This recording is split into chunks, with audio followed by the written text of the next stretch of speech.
Hello, and thank you so much for taking the time out to listen. Today, I titled this message, What Do We Reveal About Ourselves to Win Favor with a Worker, right? A co-worker, a manager, a leader. What do we reveal about ourselves? Well, I will tell you that you don't treat a relationship with a co-worker the same way you would if you were dating someone out on the prowl, so to speak, looking for someone new. You just don't. Because we know with dating is going to lead possibly to marriage. And then, of course, marriage leads to having children one day, or maybe not. You're going to want to go deep, right? You're going to want to discern whether or not a person is, in fact, your type. So you reveal a lot. You reveal a lot about the finances, the family, the childhood, the faith, and all that. And I go into a lot of the dating aspects of discerning whether a person has a purpose in your life or not. In that dating audio. But today I'm looking at the worker who's at the workplace, and he or she has an opportunity to reveal some things about his or herself to win favor. But how much is just simply too much? I'll tell you that some of the things that I have found that later on I was like, you know what, that wasn't necessary to tell some folks is, believe it or not, a whole list of your hobbies. It's okay to talk about maybe one or two. That's not controversial, but you don't need to tell people all the things that you like to do, especially at a workplace, because you will always have someone who's sitting back saying, well, I don't like that. Maybe that's why she acts that way. Or, oh, so when she goes on vacation, I see what she's going to do, So there's some things that, when it comes to hobbies and so forth, you don't need to share. You don't need to share politics. You definitely don't need to talk about how much money you do or don't have. Some individuals didn't mind talking about how broke they were, and then other individuals didn't mind talking about how much they had. This sort of thing did over time cause some division and some jealousy and some eye rolls and attitudes and, oh, you think you're better than me type of stuff.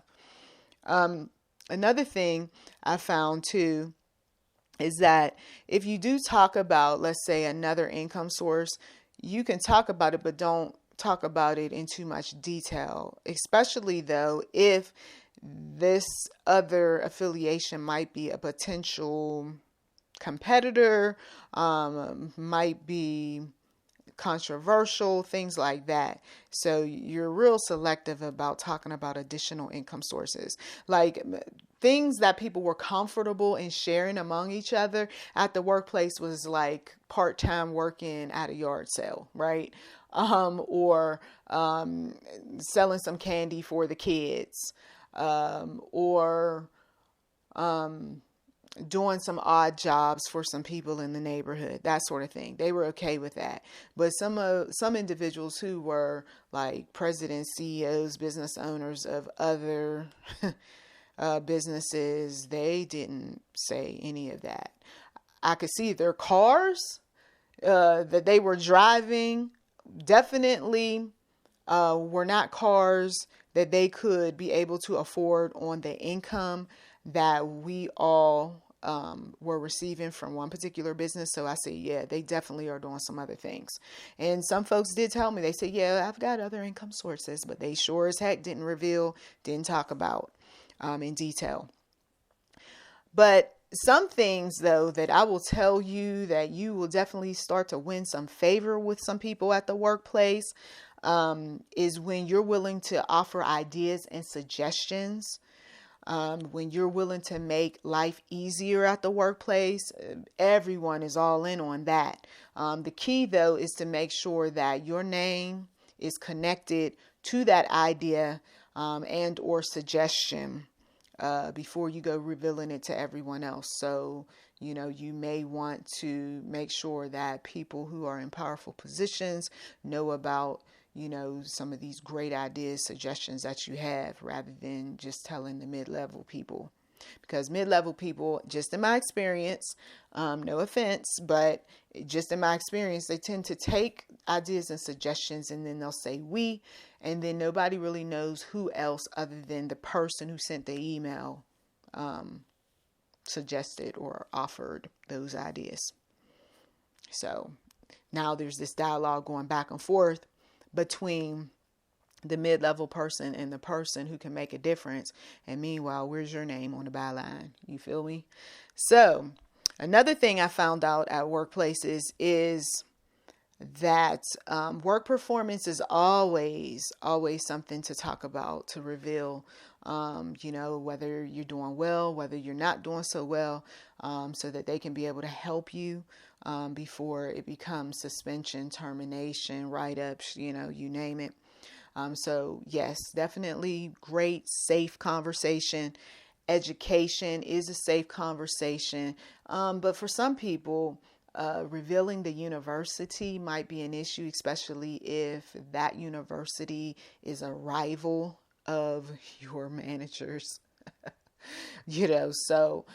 But your background, some of the companies that you worked for without naming them, but just talking about, the education, the personal development classes that you are part of, those things are fine. They're safe, because there may be some things that your manager who was interviewing you forgot about.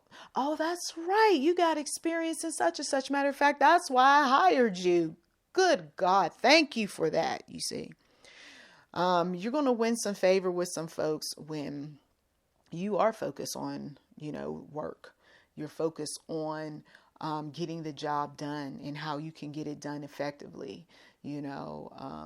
Companies are always happy when you can get something done that they don't have to outsource, that they don't have to pay extra for. And then, of course, it's okay to talk about one's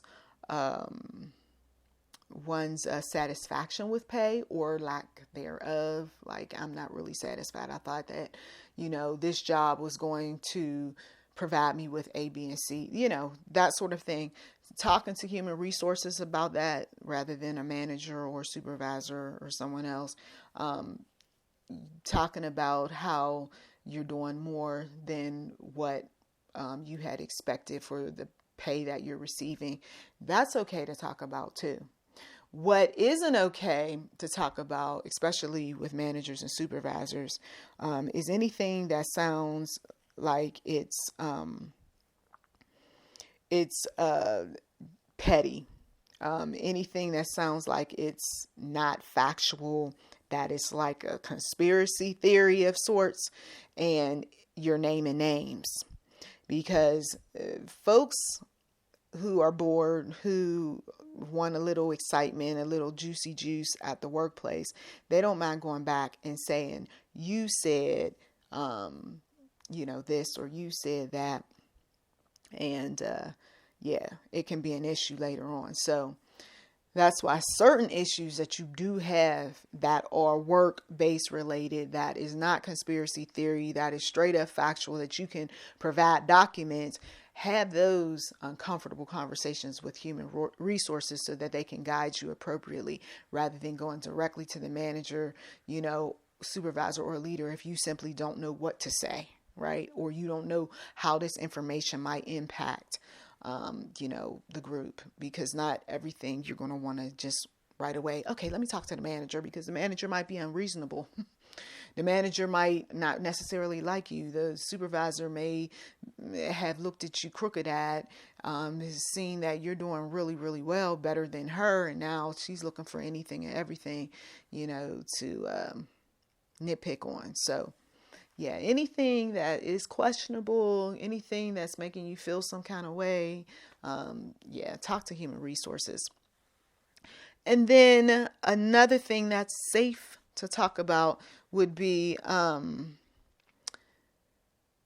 the type of things about your personal life that everybody else typically talks about, and they're not really providing much detail. So it could be something like, oh, I'm married. Okay. You don't name your husband's name. You don't really get into, anything that's real deep about the marriage. Like, oh, the other day I suspect that he's cheating on me type of stuff. Because that takes away from your work. Another thing that I found safe conversation. Oh yeah, I have 2 kids or 3 kids or 4 kids or whatever. Depending on the atmosphere and the type of people who you're talking to, and they have kids too, safe. But then there are those atmospheres where there are people who they don't have kids. Maybe some of them wish that they had kids. Maybe there are those who simply aren't into kids. It's not really necessary to even offer that information unless, of course, it has something to do with you having to pick someone up and you got to leave early or something like that. But just don't focus too much on those other people that are in your family and talking about the highs and the lows and the ups and downs. I know for some people it builds a pretty good, strong bond with those who have similar plights, challenges, what have you. But then those people turn into friends. And then when they turn into friends, there is this issue that arises between co-workers or managers or leaders who have these strong bonds that interferes with work performance in time. Okay. And now you got people who are like, oh, you're just favoring her and you guys are always going out and, I can do the same thing and you're going to get on me about it, but you're not going to get on her because, you guys are so close and all that. So no, never a good idea to have those type of bonds unless, of course, you're in a different department or, your job is down the street somewhere and her job's up the street. But you want to avoid that if you can. So these are the safe conversations to have. Even talking about your favorite food is a safe conversation.